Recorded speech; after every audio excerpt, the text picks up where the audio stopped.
எழுத்தாளர் நண்பர்கள்லாம் நிறையா பேர் ஐயா வாழை படம் பார்த்தீங்களா அப்படின்னா என்னென்னு கேட்கும்போது அதில் நீங்கள் எழுதின சிறுகதையை வந்து நீங்கள் அப்படியே தான் படமாக்கியிருக்கிறாங்க அப்படிங்கிற தகவல் என்று சொன்னாங்க. அதனால் நான் நேற்று போய் வாழை படம் பார்த்தேன். கிட்டத்தட்ட ஒரு 10 வருஷத்துக்கு முன்னாடியே நான் இதே இப்போ எடுத்துக்கக்கூடிய அந்த வாழை படத்தினுடைய கதையை அப்படியே நான் சிறுகதையாக எழுதியிருக்கிறேன். என்னுடைய கதைக்கு பேர் வந்து வாழை அடி டேஷ்னு இருக்கும். எதுக்குன்னா வாழையடி வாழையாக இந்த சிறுவர்கள் இந்த கஷ்டம் தான் பட்டுக்கிட்டு இருக்காங்க, தலைமுறையாக பட்டுக்கிட்டு இருக்காங்க. மீனிங் வரணுங்கிறதுக்காக தான் அதை அந்த கதையை டேஸ்ட் பண்ணியிருப்பேன். நான் டேஸ்ட்னு கொடுத்துருப்பேன். இப்போ நான் அச்சு ஊடகத்தில் நான் 3 வகையான ஊடகங்கள், அச்சு ஊடகம், ஒளி ஊடகம், காட்சி ஊடகம். நான் வந்து அச்சு ஊடகத்தில் ஒரு கதையாக எழுதின அதே விஷயத்தை தான் இப்போ வாழைங்கிற படமாக காட்சி ஊடகமாக மாற்றி எடுத்துருக்குறாங்க. என்னுடைய சிறுகதையில் வரக்கூடிய அத்தனை விஷயங்களும் திரைப்படத்தில் இருக்கிறது.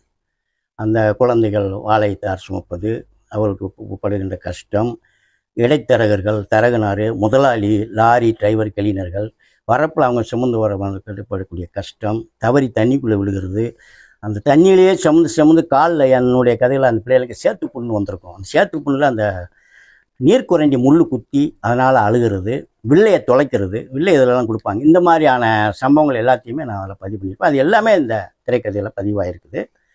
சினிமாவுக்காக சில விஷயங்களை வந்து சேர்த்துருக்குறாங்க. அது மற்றபடி அது வந்து முழுக்க என்னுடைய திரைக்கதை தான்.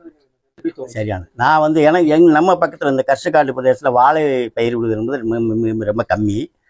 என்னுடைய உடன் பிறந்த தம்பியும் என்னுடைய அம்மாவுடன் பிறந்த தாய் மாமனாரும் சம்பந்தம் பண்ணியிருக்கிற ஊர் இப்பொழுது திரைப்படம் எடுத்திருக்கக்கூடிய புளியங்குளம் ஊர் பக்கத்தில் உள்ள பொன்னங்குறிச்சி, சிறுவகுண்டம் பக்கத்தில் உள்ள ஊர். அங்கே வாழை தான் பிரதான பயிர். அப்போ நான் வந்து எனக்கு லீவு கிடைக்கும் போது, போர் அடிக்கும் போதெல்லாம் என் தம்பி ஊருக்கு, எங்கள் மாமா ஊருக்குன்னு சொல்லி நாங்கள் ஒரு வாரம் 10 நாள் அங்கே போய் இருப்பேன். எனக்கான சில விஷயங்கள் அங்கே தேவைப்படும்.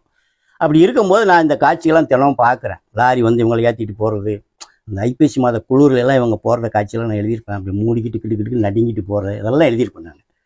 அது அவங்ககிட்ட சில விவரங்கள் கேட்டு, அப்புறம் நான் யாரோ மாதிரி ஒரு விவசாயி மாதிரி அந்த டிரைவர் கிளீனர்கிட்ட சில விஷயங்களை கேட்டு, அப்புறம் அந்த வாழை பயிரிடக்கூடிய முதலாளிகளிடமே சில விஷயங்கள்லாம் கேட்டு தான் நான் அந்த கதையை எழுத முடியும். எல்லாம் எழுத முடியாது, அப்படி தான் நான் அந்த கதையை எழுதணும். இல்லை, என்கிட்ட எந்த அனுமதியும் வாங்கலை. என்கிட்ட இது வரைக்கும் யாரும் எதுவும் கான்டாக்ட் பண்ண முடியல.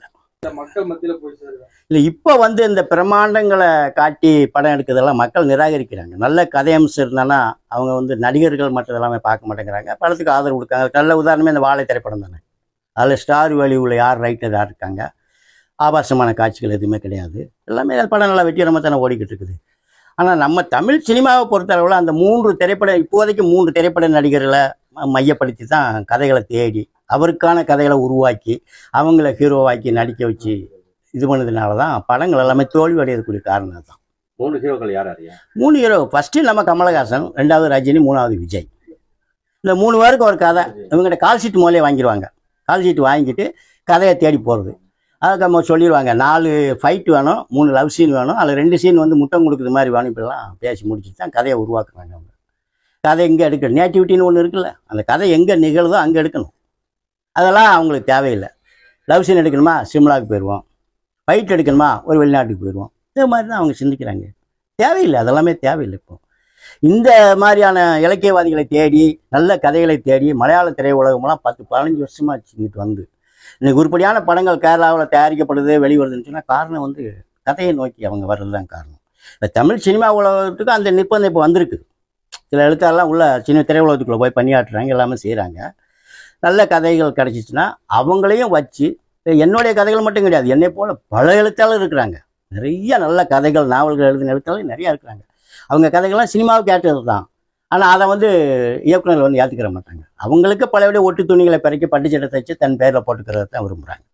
அவருடைய சொந்த அனுபவமும் தான் என்னுடைய கதையும் தான். நம்ம இல்லைன்னு சொல்ல முடியாது. அவரே வாழை சுமந்தான்னு பேட்டி கொடுக்குறாரு, இருக்கலாம். ஆனால் அந்த சிறுவனுடைய வேதனையை, அதனுடைய வலியை, இந்த இதை முதல் ஒரு அடையாளமாக, ஒரு படைப்பாக உருமாற்றியவன் நான் தான்.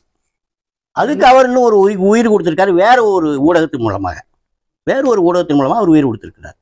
அது வெகுஜன ஊடகம். சரி, தொலைக்காட்சியும் சினிமாவும் வெகுஜனத்தை போய் சென்றடையக்கூடிய ஊடகம் இல்லையா? அதனால லட்சக்கணக்கான பேர்கிட்ட போகும். என்னுடைய சிறுகதை இலக்கியமாகவே ஆயிரக்கணக்கான பேருடமே நின்று விட்டது.